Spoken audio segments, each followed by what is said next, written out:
बाबा साहब डॉक्टर भीमराव अंबेडकर जी ने आप लोगों से यही अपेक्षा रखी थी कि आप लोग समाज सुधार के कार्य में बढ़ चढ़कर हिस्सा लोगे।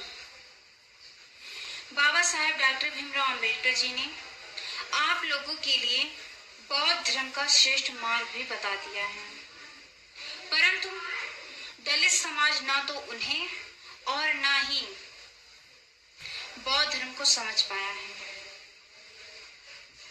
कुछ लोग आज भी मानवता विरोधी हिंदू धर्म की सड़ी गली मान्यताओं का बोझा उठाकर उनके गुलाम बने हुए हैं, जबकि हिंदू धर्म के पंडित पुजारी व धर्म गुरुओं ने ईश्वर और गीता, भागवत, रामायण, पुराण के रोज नए नए सुनहरे जाल रचते जा रहे हैं, और एक हम हैं जो ऐसी गहरी नींद में सोए हुए हैं कि हमें कोई खबर ही नहीं है। उल्टे हम उनके जाल में फंसकर उनकी कथा भागवत में जाकर दुर्गा भागवत जागरण में जाकर दही और टाट पट्टियां बिछाते हैं, शौचालय की सफाई करते हैं और बांस बल्लियां गाड़कर धर्म गुरुओं के लिए मंच तैयार करते हैं और उनसे कान फुकवाकर या नाम दान लेकर अपने आप को धन्य भागी समझते हैं। और ऐसा करने से हम यह मान बैठते हैं कि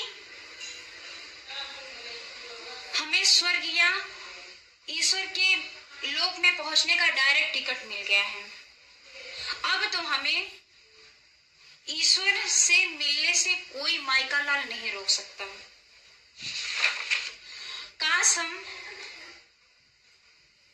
बाबा साहब के कहे गए अनुसार बौद्ध धर्म को ग्रहण कर लिए होते तो मस्तिष्क की बुद्धि भी जागृत हो जाती और धर्म गुरुओं द्वारा ठगे नहीं जाते। अपना सम्मान खोकर कोई भी जात तरक्की नहीं कर सकता।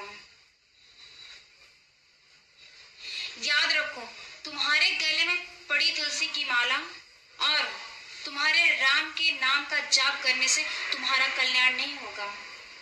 अपना वास्तविक भला चाहते हो तो धर्म गुरु हिंदू धर्म को त्याग कर बौद्ध धर्म अपना लो। बाबा साहब ने चाहा था कि ईश्वरवाद और ब्राह्मणवाद के इस मकड़े के जाल से दलित समाज को निकालने का कार्य शिक्षित वर्ग के लोग करेंगे, परंतु शिक्षित कहे जाने वाले लोग अशिक्षितों से भी 10 कदम आगे हैं। ईश्वरवाद और ब्राह्मणवाद में प्रोफेसर, डॉक्टर, इंजीनियर, कलेक्टर, जज, विधायक, मंत्री तक अपने घरों के एक अलमारी में देवी देवताओं की मूर्ति या तस्वीरें लगाते हैं और रोज सुबह उठकर नहा धोकर सबसे पहले वो वहां पहुंचते हैं और बड़ी श्रद्धा से उनकी आरती उतारते हैं, उन्हें नहलाते धुलाते हैं, नए नए कपड़े पहनाते हैं, बच्चों जैसी हरकतें करते हैं और उनसे दुआएं मांगते हैं। अरे क्या तमाशा है! अगर इन लोगों को पढ़ा लिखा और विद्वान कहा जाए तो अनपढ़ और अनाड़ी किसे कहा जाए?